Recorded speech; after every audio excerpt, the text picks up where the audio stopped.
Bien, ici, on est avec Marie-Hélène qui s'occupe des backgrounds. Donc ici, on a des exemples avec quoi, donc, les références de 3D qu'on lui fournit, que l'équipe lui fournit. Donc un rendu de volume ou d'occlusion, comme on appelle. Si tu montres l'autre image, ça, c'est les textures. Dans le fond, on est parti de certains paintings de Marie-Hélène, puis on en a créé des assets, donc pour que les buildings soient tous texturés, pour qu'on puisse les voir de différents angles. Après ça, Marie-Hélène prend ça, puis elle vient l'assembler, rajouter de la végétation, rajouter l'éclairage, mettre le volume final. On désirait vraiment un look qui était peint ou qui avait un look fait, un fini fait main et non pas digital. Donc c'est vraiment contre ça qu'on se bat. C'est l'utilisation beaucoup de broches Photoshop qui nous aident à venir chercher ce fini-là 2D. Donc on cherche quelque chose qui se colle le moins possible à la texture qui est vraiment trop parfaite. Donc on va vraiment venir jouer avec des broches, avec des effets de craie, de peinture. Ça vient vraiment donner un look 2D. Les lignes sont vraiment pas droites.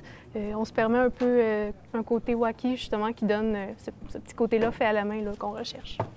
On fait beaucoup de recherches à savoir dans les maisons de ces années-là, de quoi il y avait l'air, mais en même temps, on fait une recherche pour que ce soit personnel à chaque personnage aussi. La maison de personnage leur est propre. On fait beaucoup des études de texture, de couleurs pour que ce soit unique, que chaque bâtiment soit unique, très coloré et très personnalisé aussi. Nous, on fait l'animation d'abord pour vraiment qu'on ait l'action vraiment bien stagée.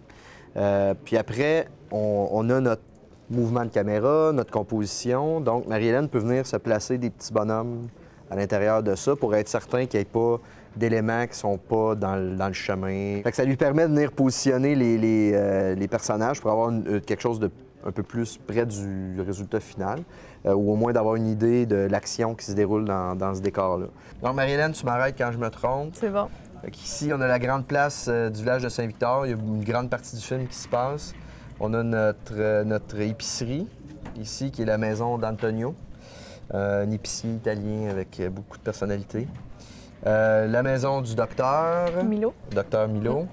Ici, son voisin, c'est le bureau de poste. Le bureau de poste, Émile, notre facteur. Ici, on a la boulangerie de Florence, qui est le love interest de Monsieur le maire. Et donc, ça nous donne une vue d'ensemble de la place du village de Saint-Victor. Le but, c'est que ça sente le bon pain frais dans toute cette place-là, même si on n'a pas l'odorama encore.